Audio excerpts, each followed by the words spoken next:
इसी तरह रिबा के मुतालिक दूसरा सवाल ये है, ला ताकुलु रिबा अज़आफ़ मुज़ाअफ़ा, इसमें मुरक्कब सूद तो हराम है, मुफ़रद सूद हराम क्यों नहीं?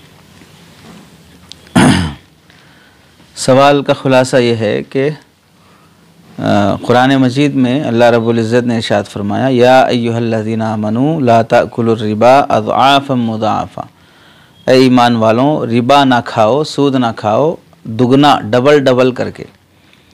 तो इसका मतलब ये हुआ कि वो सूद हराम है जो मल्टी लेवल सूद होता है, यानी सूद पर सूद बढ़ाते गए, और जो मल्टी लेवल सूद नहीं है, सादा सूद है, मुफरद सिंगल सूद है, वो हराम होना चाहिए, चूँकि आयत में अज़आफ़ मुज़ाअफ़ा कहा गया है। इसका यूँ समझ लीजिए कि अगर किसी शख्स ने किसी को लाख रुपए दिए सूद पर, 1 साल होने के बाद उसे 1,10,000 रुपये वापस करना है।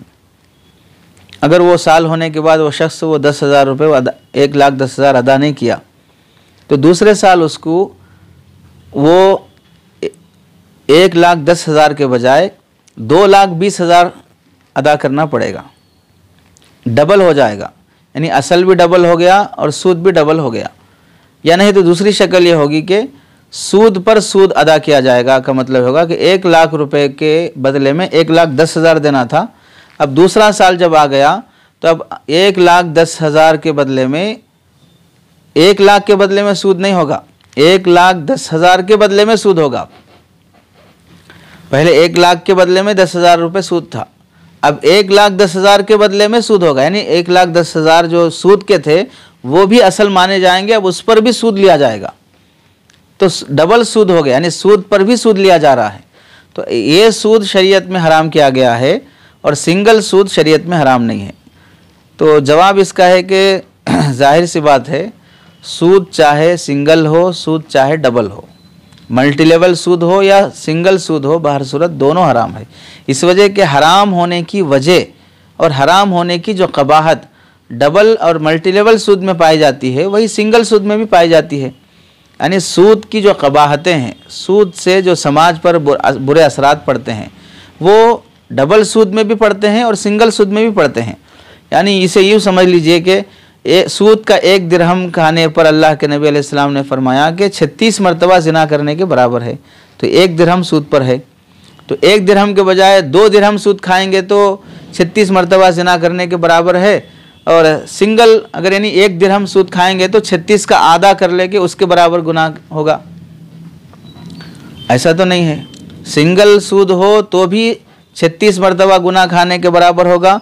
आप 1 दिरहम के बजाय 10 दिरहम सूद खाते हो तो उस पर भी वही गुनाह होगा, बल्कि गुनाह की कबाहत बढ़ जाएगी। बहरहाल दोनों गुनाह रहेंगे।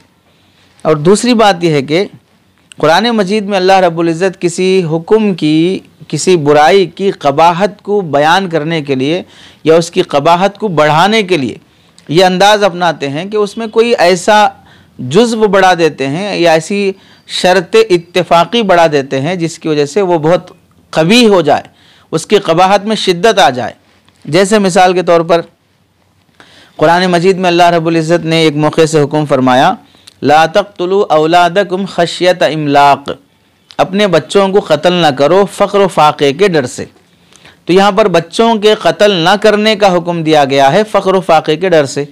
तो इसका मतलब यह हुआ कि जिसको फ़क्र फ़ाक़े का डर हो वो तो अपने बच्चों को कत्ल नहीं कर सकता, लेकिन अगर कोई शख्स बच्चों से नफ़रत करता है या बच्चों के पैदा हो जाने से पब्लिक बढ़ जाने का डर है, या बच्चों का क्या कलर उसे पसंद नहीं है, या बच्चे का की बच्ची उसे पसंद नहीं है, फाक़े का डर नहीं है, उसके अलावा किसी भी वजह से वो अपनी औलाद को कत्ल करना चाहे तो कर सकता है।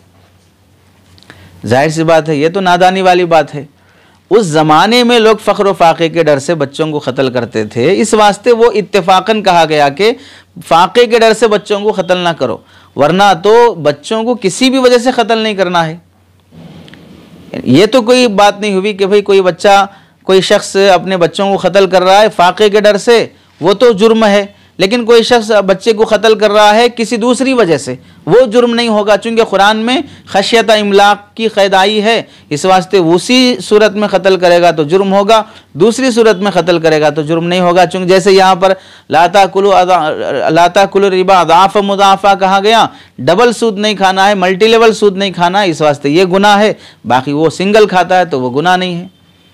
ऐसे ही दूसरी मिसाल है, हदीस में अल्लाह के नबी अलैहिस्सलाम ने फरमाया बहुत से गुनाह कबीरा में से एक गुनाह कबीरा यह है कि अंतज़निया हलीलत जारिक, कि तुम अपने पड़ोसी की बीवी से जिना करो, ये भी गुनाह कबीरा में से है। तो अब यहाँ पर हदीस का मतलब ये होगा कि भाई पड़ोसी की बीवी से जिना करना तो गुनाह कबीरा है, दूसरों की बीवियों से जिना करना गुनाह कबीरा नहीं है।